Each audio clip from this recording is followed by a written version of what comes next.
Hi, I'm here to analyze the components of a computer by comparing and contrasting each of their functions. First, yung ating case. Yun po yung case natin. Yung case po natin is metal and plastic that contains the components of the computer. Second component is the motherboard. Yun po yung motherboard natin. Motherboard, yun po yung connects the all internal components of the computer. Like memory,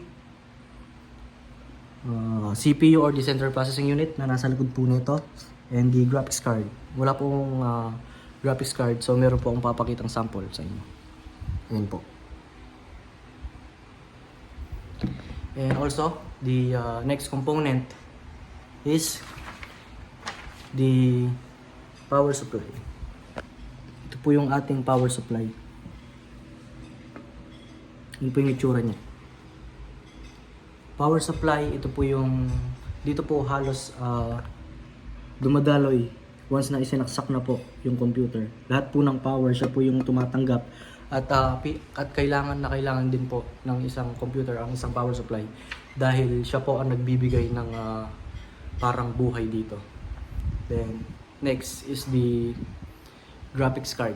Yung I have no other graphics card dahil dito po siya ini-insert. Wala po akong ganun. So hindi pa po afford as of now. But meron po akong papakita sa inyo. Ayan po, yung sample ng isang graphics card na inilalagay po dito sa ating motherboard. And next is the CPU or which means the central processing unit or yung pinakautak po ng ating computer. And ito po yung sample na picture ng isang CPU or central processing unit. Ayan po. Nandiyan po siya sa loob o sa likod ng fan na to. Nandiyan po siya, nakadikit. And next is the RAM or ito po yung yung sample po ng ating RAM or the random access memory. And short-term memory na din po kung tawagin.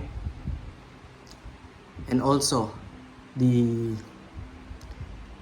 stress volatile data. Ayan po yung RAM natin. And the more na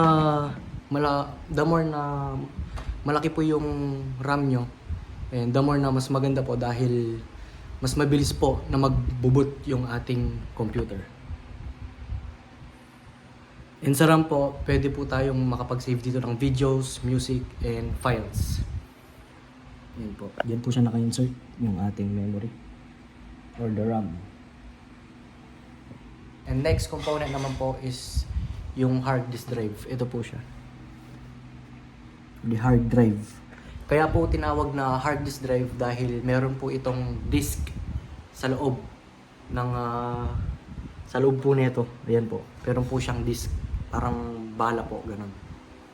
And yung hard disk drive naman po, parang siya din po yung parang nagre-restore sa ating RAM or memory. And next component or the last component is the SSD or the solid state drive.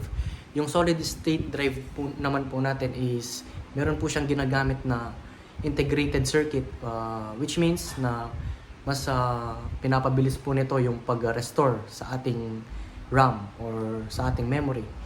Hindi po katulad sa HDD na meron po siyang bala na kailangan pang paikutin. Dun po sa ginagamit ni SSD na integrated circuit ay mas less movement po siya, ganun. Para makapag-restore po ng mabilis sa ating RAM. Ayan po siya. Then ito po yung HDD or the hard disk drive or hard drive. Ayan po, kung makikita nyo. Ito pong may kulay blue and white na yan. Nasa loob po siya. And that's all po. Thank you.